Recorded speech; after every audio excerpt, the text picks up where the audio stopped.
J'ai adhéré à l'ADC il y a une dizaine d'années, tout simplement pour deux raisons.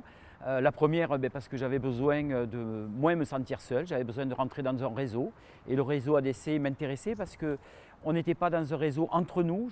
J'allais rencontrer des gens qui étaient divers et variés. Ce n'était pas que des directeurs de MEX. J'ai rencontré des gens de maisons de retraite, d'insertion, de handicap. C'était des gens qui étaient dans la même problématique que moi, mais avec des publics différents. Et c'est ce que j'ai aimé dans l'ADC. La deuxième position, c'était que j'avais besoin de m'exprimer, là en tant que directeur de MEX, sur des politiques sociales qui ne me satisfaisaient pas. Et là, c'est vrai qu'avec le conseil d'administration et le bureau, le comité d'éthique et les délégués régionaux, on a décidé de muscler notre jeu et de porter une parole politique plus forte. Deux raisons pour adhérer à l'ADC.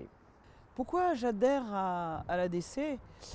C'est une belle opportunité que j'ai de rencontrer, de faire des rencontres, d'animer, de coopérer, de débattre. Et ça nous permet effectivement d'aborder des problématiques liées à notre métier de directeur. Et ça enrichit.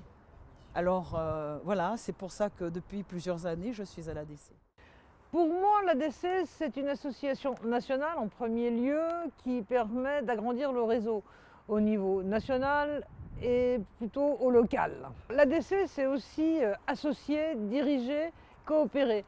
Alors, j'ai adhéré à l'ADC comme j'imagine pas mal de mes collègues parce que je me suis retrouvé donc en poste de directeur et que j'avais besoin de pouvoir partager sur la pratique, sur les enjeux, sur l'évolution du public avec d'autres collègues et pas nécessairement des collègues qui travaillent dans le même champ d'activité que moi. Et ce qui m'intéressait dans l'ADC, c'est que justement on avait une pluralité d'accompagnateurs de public, si j'ose dire, différents. Ça va de la petite enfance aux personnes âgées, en passant par la protection de l'enfance et le handicap. Voilà, donc c'est quelque chose qui m'intéressait de pouvoir effectivement échanger avec une pluralité d'acteurs.